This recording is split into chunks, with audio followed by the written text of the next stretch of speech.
So, not many of our friends at Love Lake Norman know about our son David.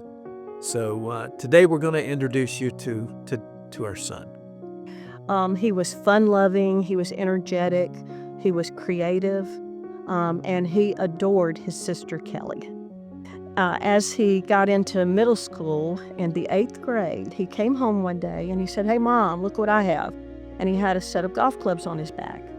And he said, "I got these from my buddy Price," and he wanted $20 for them, but I got him down to 10. And so that was the beginning of his golf career.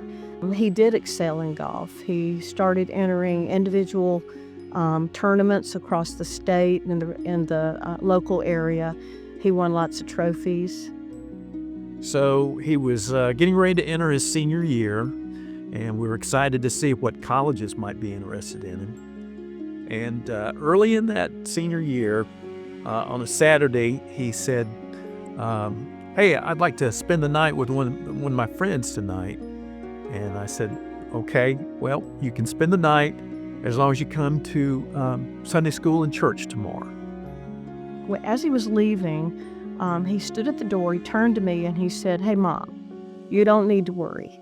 I'm not going to do anything stupid. I'm not going to do anything wrong.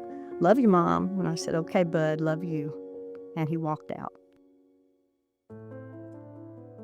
So Saturday night, late, I had fallen asleep in my recliner, but 2 a.m. I got the call from the sheriff's department. David had been in a car accident. He was in critical condition. He was being rushed to the Greensboro Hospital. So I woke Pat up. We raced to the hospital and made some phone calls, called our preacher. When we got to the hospital, they put us in a waiting room upstairs. We did not get to see him. And I prayed all night, prayed to God all night. "Please heal my child. Let him be okay." We knew it was serious. We knew it was bad. Early that morning, Sunday morning, they told us that they were putting him into surgery because he had internal injuries, and they were not able to help him, and he passed away at 9:20. So on the drive home that Sunday afternoon, it was just Pat and Kelly and me, and I just felt numb. I was in a dark hole. I know I was in the valley of the shadow of death. There was no doubt. I could not eat. I could not sleep. I couldn't think. I couldn't process, and that went on for quite some time. But even though I couldn't carry on a conversation with people or process things, in this pit I was in, I could see a glimmer at the top. I could see a light. And so I knew what that light was, and I knew where I needed to go, and that was to my God. And I had 2 questions for him. The first one was a mom question. It was, "Is my baby okay? Is he with you?" That was the most important thing that I needed to hear, because as a parent, you always want to protect your children. Later, my second question was, why did this have to happen? So for the funeral, God gave me the strength to be able to speak at the funeral. I talked about David when he was baptized at 8, and I talked about the choices we make, good and bad. And toward the end of it, I said, "What good will God bring from my son's death?" I would love to see evidence of teens and adults moving away from not so good choices and towards following God and living for Him. I believe David would want that too. I heard him say that in many different ways. So speaking at the funeral was healing to me and probably healing to some others. The grief, of course, was still there.